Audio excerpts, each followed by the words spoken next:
And if anyone here has just cause, I do. Evelyn's voice sliced through the garden like a blade. The string quartet stopped mid-note. 300 heads snapped toward the mother of the groom in her ice blue designer suit. She marched forward, diamond bracelets flashing, pointing one lethal finger straight at Aisha. This woman does not belong here. She is not one of us. Security, remove her. Now, Aisha felt the world tilt.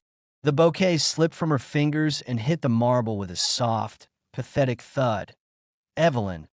Marcus started, voice weak. Marcus, be quiet, his mother snapped. I will not have our name dragged through the mud by some. Gasps rippled. Phones lifted.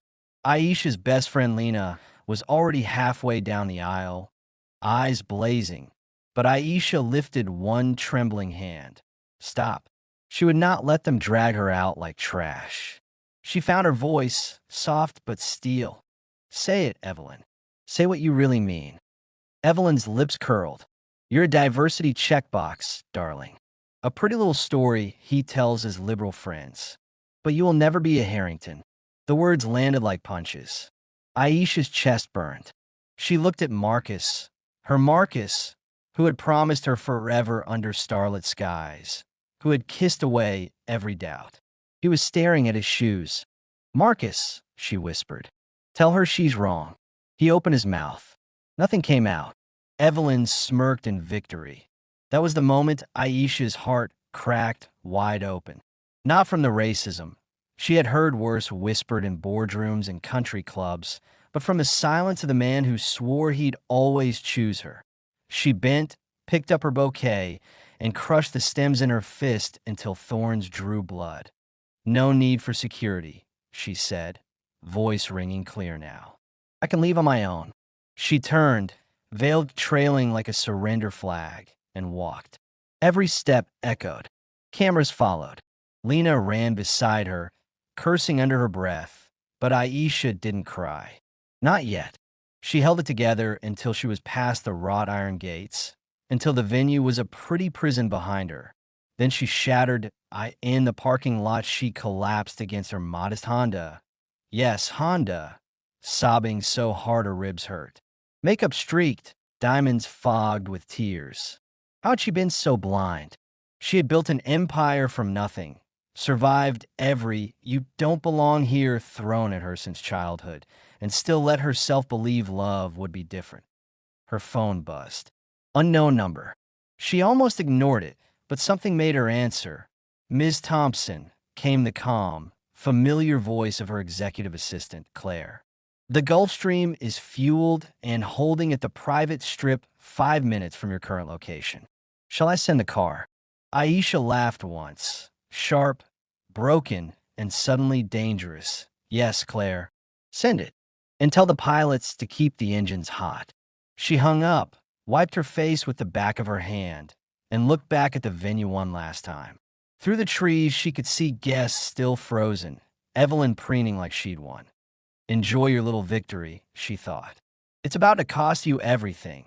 She slipped off her heels, left them in the dust like glass slippers she no longer needed, and started walking barefoot toward the service road. The sun was still shining, the sky still blue, but something inside Aisha had gone very, very cold. Cold enough to burn. Behind her, Marcus finally found his voice and ran after her, calling her name. Too late. She didn't turn around. She had a jet to catch, an empire to remind the world about, and a heart that was done begging for a seat at tables that never wanted her in the first place.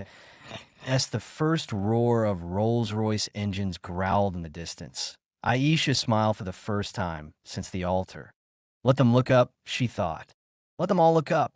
The roar grew louder, deeper than thunder, until the black Gulfstream G700 broke through the treetops and kissed the grass runway like it owned the sky. Doors dropped open before the engines even spooled down. 4 men in tailored charcoal suits stepped out first. Then Claire, crisp white blazer against the green, tablet in hand. She didn't run. She simply walked straight to Aisha, heels silent on the asphalt, and offered a single black Amex between two fingers. Ma'am. Aisha took it, wiped the last tear with the heel of her hand, and slid the card into the hidden pocket of her ruined wedding dress like she was holstering a weapon. The transformation was instant. Shoulders back, chin high, eyes suddenly ancient with power. Marcus burst through the service gate, jacket gone, tie swinging loose. Aisha, baby, wait, please. She didn't slow. The security team formed a quiet wall between them without being told. Marcus skidded to a stop, staring at the jet, at the men, at Claire, at the woman he thought he knew. Evelyn appeared behind him, flushed and furious, guests spilling out like ants behind her. Phones were up everywhere now, live streaming, TikTok, Instagram, chaos. Aisha finally turned. The wind from the idling engines whipped her veil into a battle flag. "You wanted me gone, Evelyn," she called, voice carrying over the turbines without effort. "Congratulations. You just threw away the best thing that ever happened to your family." Evelyn laughed, sharp and brittle. "What is this rented circus supposed to prove?" Claire tapped her tablet once. The massive screens the venue used for the photo slideshow flickered to life behind the altar. Instead of childhood pictures of Marcus, the Forbes cover exploded across them. Aisha Thompson, 29, youngest black female, self-made billionaire in America. Net worth, $4.8 billion and climbing. The headline rolled underneath in bold white letters. Evelyn's face drained of color, so fast her pearls looked warmer than her skin. Aisha stepped forward, barefoot, blood still on her palms from the crushed roses. "You call me a diversity checkbox. Goo. My company powers 42% of the renewable grid on the East Coast. Your husband's investment firm? We own 31% of it. Quietly. You never noticed because I never needed your table." Gasps rippled. Someone dropped a champagne flute. It shattered like gunfire.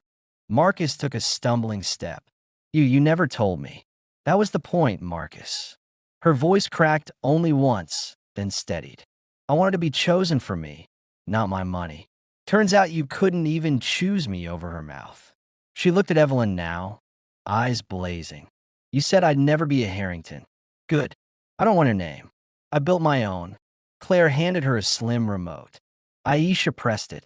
The jet's cargo door lowered, and a matte black Maybach S680 rolled down the ramp on its own, stopping inches from her feet. The license plate read, "Queen." One Aisha opened the back door herself, then paused. One last thing. She pulled out her phone, opened the banking app, and turned the screen so everyone could see. With one swipe, she transferred $50 million live to the National Black Women in Tech Foundation. The confirmation pinged loud enough for the front row to hear. "Consider that my wedding gift to the community you love to pretend doesn't exist." She stepped into the car. The door closed with a soft, expensive thunk. Marcus lunged forward, palms on the window. "Aisha, I love you. I was scared. I was weak. I'm sorry." She rolled the window down just enough for him to hear. "You weren't scared of losing me, Marcus. You were scared of losing her money. There's a difference." The window rose again. The Maybach glided toward the jet. Marcus chased it a few useless steps before the security team gently, firmly stopped him. Evelyn was screaming now, something about lawsuits and reputations, but no one was listening. Guests were filming, crying, cheering. Aisha's cousins in the back row were screaming her name like she'd just won the Super Bowl. Inside the jet, the cabin was quiet, cream leather, fresh orchids, soft jazz playing low. Claire poured champagne. Aisha took the flute, but didn't drink. "Ma'am, Mr. Jamal Carter is on line 1, Claire said softly. "He's been trying to reach you since the ceremony started." Aisha closed her eyes for the first time in hours. Jamal, her business partner for 8 years. The man who had seen her cry over rejected patents at 3 a.m. and never once looked away. The man who texted her every birthday, "You deserve the world," and I'm still trying to give it to you." She pressed accept. His deep voice filled the cabin. "Tell me where you are," and "I'm in the air." Aisha smiled, small, real, and finally free. "I'm already in the air, Jamal. But there's an empty seat beside me." Silence, then the softest laugh. "Reserve it forever." She hung up, leaned her head against the window, and watched the estate shrink beneath her. Evelyn was still yelling on the lawn, Marcus on his knees, guests scattering like the party was poisoned. The jet banked south, toward the Caribbean, toward a new life she had earned 1,000 times over. Aisha raised the champagne at last. To never begging for a seat again, she whispered. She drank, and 30,000 feet above the woman who tried to break her, Aisha Thompson finally, gloriously, soared.